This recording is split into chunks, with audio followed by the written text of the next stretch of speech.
All right, let's get this started again. Your kids whipping by, the wind in my hair. Here I move around down the All road. right, here goes episode 49 of The Real with Mel Highsmith. You know, it's wild to get to do this show and some of the stuff that I get to, the videos I get to watch and articles I get to read. You know, only in the election year of 2020 can you ever just make this stuff up. I mean, it just blows my mind. You know, the first story I want to talk about, I normally start the show off at the national level, okay? So, what I want to talk about is just right here in Texas, down in my hometown of San Antonio.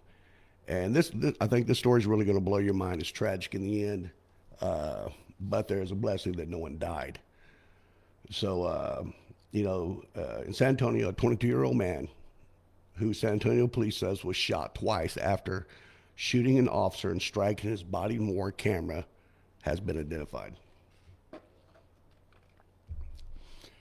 The luck of this police officer, you're talking about a body cam that's about that big. Okay. Adrian Octavio Cardenas, 22 years old, has been charged with the attempted capital murder of a police officer following the shooting that happened Monday evening near Southwest Military Drive and Logwood Avenue. Very familiar. I know where that area is. Not far from Interstate 35. He also had outstanding warrants. Go figure, for aggravated assault with a deadly weapon and assault resulting in bodily injury. The police said that would be the San Antonio Police Department. Before the shooting, officer pulled over a vehicle carrying three people, including Gardinas, due to a malfunctioning brake light, stated by the San Antonio Police Department. Police said that the two officers approached the vehicle. Gardinas exited and ran south on Logwood. But the wild thing is in today's world, we're hearing more and more about the bold statement of people taking shots at police officers. You know, from the tragedy that happened in California with two police officers being shot in the head, to my hometown, to where people are just taking shots. This is a 22-year-old kid. How did society get so bad that that's all we're seeing now?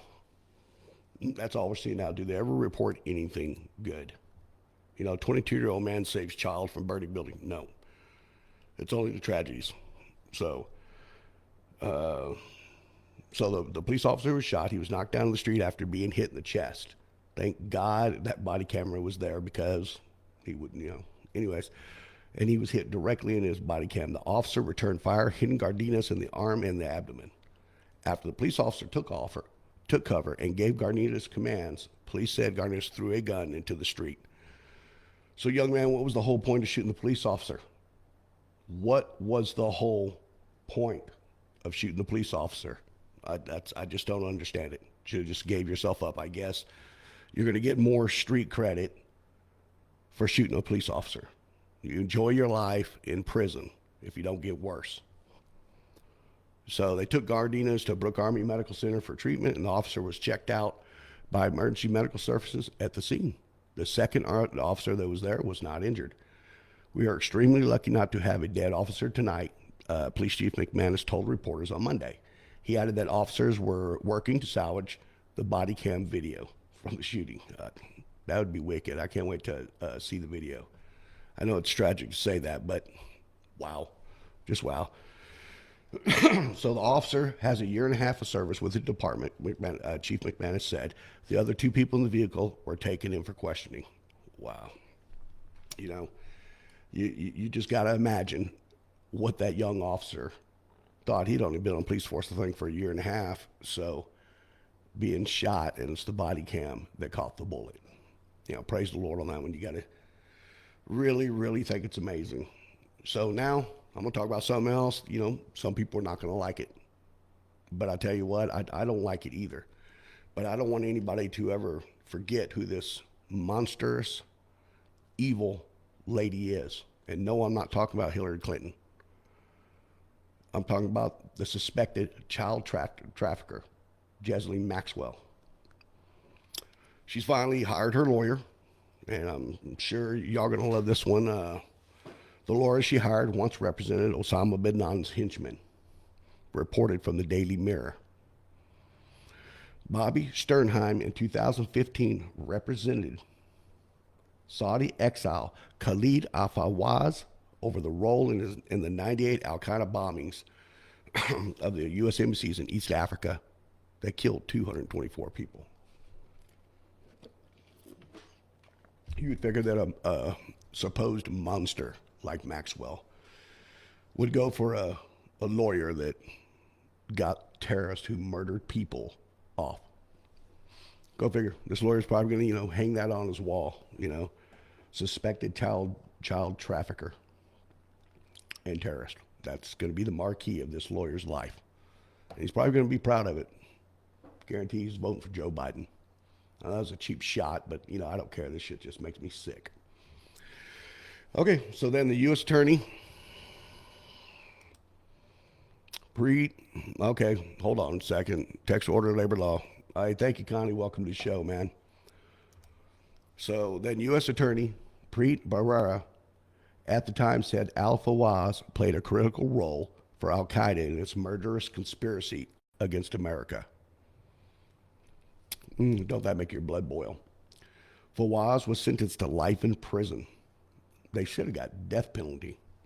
I don't understand how these monsters can go around the world just destroying everybody's lives. I mean, without any recoil. They get life in prison, fattened up by the taxpayers, and these guys should be frying in a chair with no sponge on their head. It just blows my mind. So, Fawaz was sentenced to life in prison. Sternheim in court described him as a calm and serene man who dedicated his life to peaceful reform in his homeland by murdering innocent people in other people's land. My God. So anyhow, Maxwell, who is in jail in Brooklyn, awaiting trial next year for perjury and sex trafficking minors for the deceased financier, everybody's favorite pedophile, Jeffrey Epstein, could face up to 35 years in prison if convicted. If this sick woman was there in person while all this was taking place, okay? Now, let's just say she's supposed and she's suspected of this. She hasn't been proven guilty. So we'll put that out there for her or for any of the liberal left lunatics who believe it should be. So she stood right by Maxwell while he did this. And this dude offed himself in prison, or a lot of it. There's an outside conspiracy that says Jeffrey Epstein did not kill himself. But Maxwell stood by and helped this man with these minors, so why would it ever be considered 35 years in prison? One way you can stop a lot of these whack jobs and sickos and pedophiles of this world is by making, kill an officer, death penalty. Rape children, death penalty. That's just the way it should be. So they should not get to live off the American taxpayer in prison. Fatten themselves up while they hug their Bible and repent. Oh, I can just get off on this. It's just like a boil underneath my skin to even think about these people, but there's going through this, okay? So Epstein died in prison in an apparent suicide while awaiting trial on sex trafficking charges. Maxwell was one of Epstein's closest associates and also in an intimate relationship with him. What a sick, sick woman. How can you sit there and feed children to a monster and then intimate relationship? Sorry, I just want to throw my pen across the room just even thinking. So according to the indictment, she assisted and facilitated and contributed to Jeffrey Epstein's abuse of minor girls by, among other things, helping Epstein to recruit, groom, and ultimately abuse victims known to Maxwell and Epstein to be under the age of 18. I don't care what age. These people are monsters. And it don't matter if you're 1 year old or whatever age you are. It's sick enough that it's for children, but it's anybody. I wonder how many people that have been abused by that monster. But you don't ever hear about that. All we hear about is elections all the time. You have not heard about all this stuff that's been going on with this. Jesus Christ, our Lord. So, anyways, just keep that thing, hashtag save our children, because a monster's just like Ghislaine Maxwell, the suspected child trafficker. And supposedly she deserves 100 years in hell for the things she's done, but I'm sure she's going to get a nice plush federal penitentiary to sit in if she lives long enough in prison. She might decide to off herself also. We never know. Suspected child trafficker, Ghislaine Maxwell. So, anyways, President Donald Trump and his team worked Wednesday to salvage favorite items lost when he declared a day earlier that the COVID-19 relief talks were done until after the election. Pressing for $1,200 stimulus checks and a new wave of aid for airlines and other businesses hard hit by the COVID-19 pandemic. In a barrage of tweets, Trump pressed for patches of these chunks of assistance and about face from a move on Tuesday afternoon to abandon the talks altogether with House Leader Nancy Pelosi. This news changes day by day. We were just reporting yesterday that Trump's like, it's done. We're done after the election, and now we're back to the talks. Nancy Pelosi, the California Democrat, has rejected such piecemeal entreaties all along. So, Nancy, why are you rejecting that? You said you want to take care of the American people, so let the American people get their stimulus. Okay? Bail out the airlines. I'm serious. And small businesses, not the cities. Not the cities, Nancy. And how's people vote for Nancy Pelosi? I just don't get it. When she openly sits there and says that the American people are not the most important things that they have on the forefront of their minds. So, Trump called on Congress to send him a standalone bill for stimulus checks, and he'll sign it. Send out $1,200 to everybody. Okay? For a citizen, everything. But if you have an ITN number, that's not going to go. They're not going to allow any money to go to any type of individual unless you're a citizen of the United States. I don't know about everybody. I'll just stop right here on that. I just got a text on my phone. Everybody be getting all these texts, and people are saying, no, you've won this, you've won that. We can all thank the last administration that our phones have been blown up by all these telemarketers nonstop. It's crazy. Okay, so back to what I got going here. So he called on Congress to do a standalone bill for $1,200 for all the Americans. A reference to a pre-election batch of direct payments to most Americans that had been central to the peace of negotiations between Pelosi and the White House. Trump says, I'm ready to sign it right now. Are you listening, Nancy? Trump said in a Twitter Tuesday evening.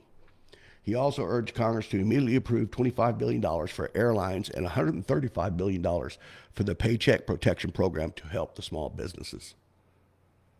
Now, Nancy, that's what the president's saying.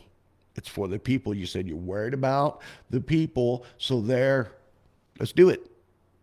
That's what the president's saying. Either side, for whatever reason. Then Nancy Pelosi's not doing it. You can only imagine. So Trump's decision to scuttle talks between Treasury Secretary Mnuchin and Pelosi came after the president was briefed on the landscape of their negotiations and on the blowback that any Pelosi Mnuchin deal probably would have received from the GOP allies in Congress. It became very obvious over the last couple of days that the comprehensive bill was just going to get to the point to where it didn't have any much Republican support. White House Chief of Staff Mark Meadows said on Wednesday to Fox News. It was more of a Democrat-led bill, which had been problematic, so the Senate jammed it right there. Okay, Trump withdrew from the talks. Came immediately after he spoke with the GOP leaders in Congress. Now it's explaining, like I was saying yesterday, it was a totally different deal. Many Republican senators had signaled that they would not be willing to go along with any measure that topped $1 trillion. Okay, so this would brought up the piecemeal deal. And GOP aides had been previously dismissed from the prospects of the deal. Any Pelosi-sponsored agreement of close to $2 trillion raised the potential the GOP to revolt if such a plan came to a vote. These people represent us, and that's what blows my mind the most. As I read these articles, and I got to really be honest with you, I do. So I'm going to stop for a second and answer a couple of these. Tamara O'Brien, you said from the beginning of the show you feel bad for some of the police. I do too. Yes, there is bad police in this world, but for the most part, man, you got to salute these men for putting on their uniforms and going out every day. Because when you call them, it's always the potentiality that they're going to put their life on the line for you or me or anybody, no matter who you are. So I agree with you, Nancy. Yeah, I agree. I hope Nancy Pelosi loses her election, not because I wish bad upon her. We just need fresh Americans in office who's going to make the decisions for the everyday Americans, not the ones from yesteryears. Okay, so you're saying that Trump has done more than any president we have ever had. He's done a great job, Nancy. He really has. That's one of the special things. He's a president that donates all of his salary to charity, and then he has been literally attacked and crucified for 3 straight years.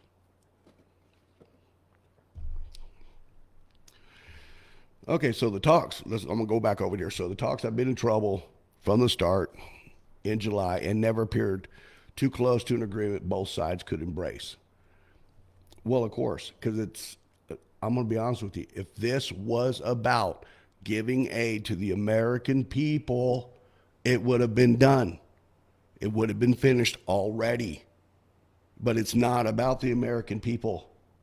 It's about a bunch of politicians sitting up on Capitol Hill duking it out amongst themselves for their special interests. Once again, Nancy standalone bills would work. But the Democratic-led cities that y'all helped burn to the ground don't get aid from the American people. Why don't you pull it from y'all's bank accounts?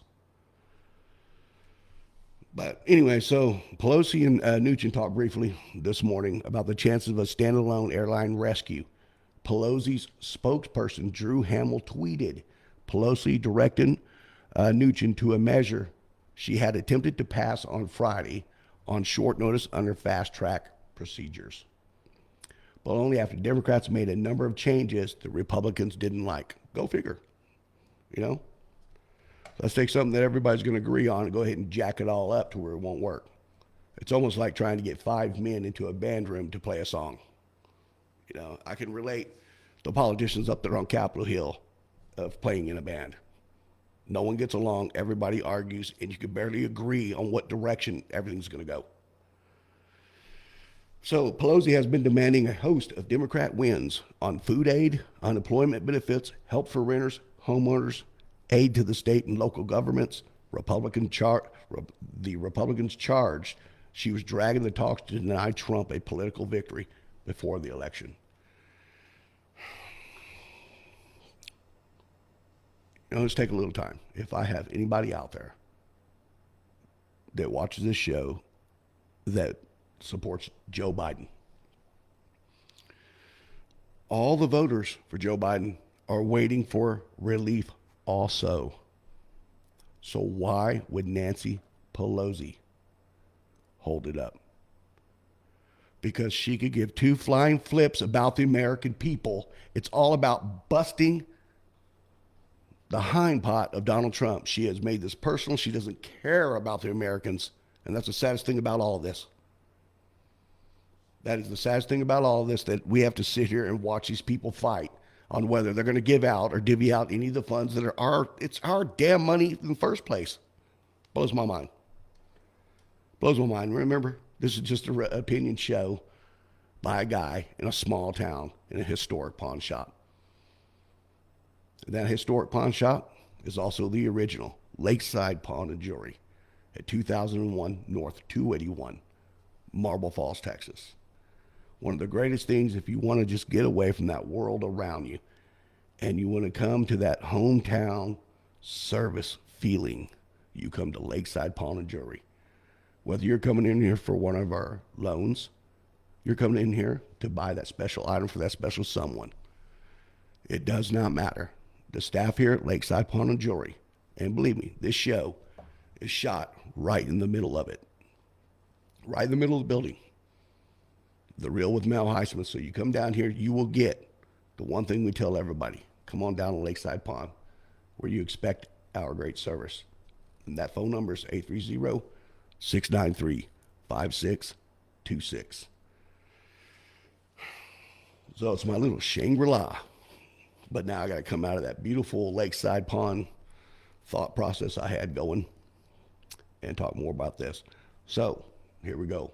Back to the Pelosi and Mnuchin. Early rounds of the virus aid passed by over. Hold on. Early rounds of the virus aid passed by overwhelming margins as the economy went down into a lockdown in March.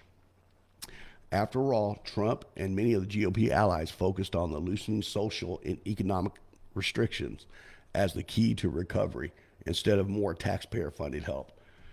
You know, you can see where Trump and his people's mentality was in that. Well, okay, we'll get through this lockdown, open everything up slowly, and we will recover. I don't think they banked on a whole bunch of nut job Democrat governors locking states down to where they can't breathe and no one can make a living. I don't think they counted on that. Because like them, myself, and so many of us, my friends, we all believe in the greater good of people. And then you get individuals like Nancy Pelosi that literally blow that one completely out of the water. Not be concerned with the everyday American, more concerned of lining their own pockets. And that means a lot of different deals. Ukraine, Russia, China, you can go on and on. These people are to politics what Ghislaine Maxwell is to children. And I don't care who I piss off saying that. It just disgusts me. People who don't care about their communities, their states, or their countries.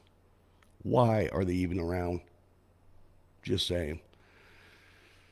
So here we go. Still, the decision to halt the negotiations now could be politically perilous.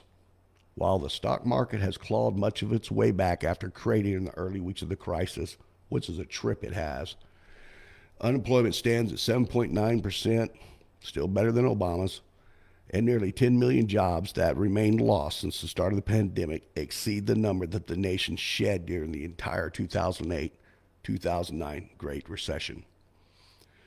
The economy has recovered more quickly than most economists had expected, though, largely because the aid from Congress approved in a $2 trillion package in March.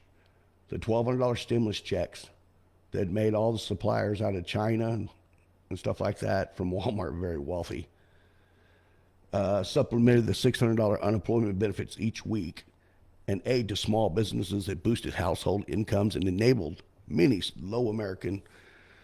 low-income Americans to pay bills and rent and maintain their overall spending according to the data from the Opportunity Insights.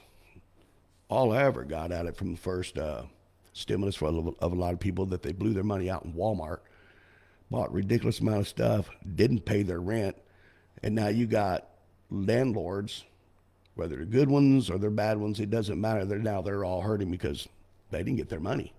They didn't get paid. So that's the one thing I think all Americans really need to think about. You get your money, pay your bills. Because it's not that often that the federal government, they spend the entire year stealing all of our money through the process of taxes, right? Saying this is your right to be a citizen, okay? We all got it, right? We were all born to the, lack of better words, the slavery of taxes. It's crazy. But the recovery has been slowed in certain sectors, such as restaurants, hotels, theaters, airlines remain in bad shape, not to mention bars, because Greg Abbott hates bars. Shedding jobs and risking permanent realignment. Without more stimulus, economists expect the growth of America will slow significantly in the final 3 months of the year. You're going to see quite of significant drag of growth, said Gregory Dacko, chief of U.S. economist of Oxford Economics. Wow. A consulting firm, it would really risk a double dip recession. You figure with all these college students that are out when they're out of school, out riding in the cities and stuff like that, that they would have took this information, especially, from their economists in their college. Just makes you wonder what they were taught. So that was all the stuff with, from Trump's side. So they ain't got much from Pelosi because she really doesn't say much. It's not too coherent most of the time to begin with. So here's her reaction. U.S. House Speaker Nancy Pelosi on Wednesday today criticized President Donald Trump for abruptly ending the negotiations for COVID-19, aiding talks from the talks on Tuesday, and brushed aside the possibility of a smaller piecemeal legislation. Trump is rebounding from a terrible mistake, she said. She told ABC's The View, that'll crack you up right there, program in an interview, it is important for us to come to this agreement, she said, adding that it was a missed opportunity not to pursue more comprehensive relief amid the ongoing pandemic. I think The View's a ridiculous show, and that the people who host it, it's just a joke, right? But like them, I have an opinion. That is me. That's just my view. The whole show's based upon some pawn guy, Mel the pawn guy's view of what's going on in the world. So you hear all this stuff. It's very depressing. Okay? I talked on the Ghislaine Maxwell thing. I just want to say, hashtag save our children. It starts right here at home. Our mothers and fathers have been stressed to the maximum because of the pandemic. And unfortunately, there's a lot of abuse that's went on at home because of this. So hashtag save our children. It's not just the sex traffickers.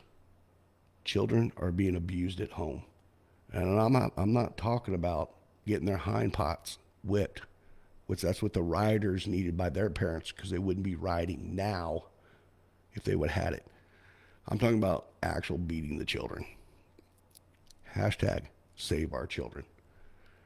And remember, I can't do this without your support. Be the first person. Help Mel Highsmith here with The Real. Go to YouTube, go to The Real with Mel Highsmith, and subscribe. Like my page right here on Facebook, The Real with Mel Highsmith. Join the group. There's a lot of things we can do together. Because like you, my friend, we're all we have. And for everybody that haven't heard it today, I love you and God bless you. Let's finish this show with a prayer. Our Father, please give the strength to the people around me who are going through pain with their parents. Our Father, give us the guidance to see through this darkness of this horrible year of 2020. Father, our children are holding back the barbarians at those gates. We must help them or they will break in. And in your name, amen. You got to remember, man, get out and vote. It's the most important thing you can do this year in 2020. Get out there and vote. Until tomorrow, it's The Real with Mel Highsmith.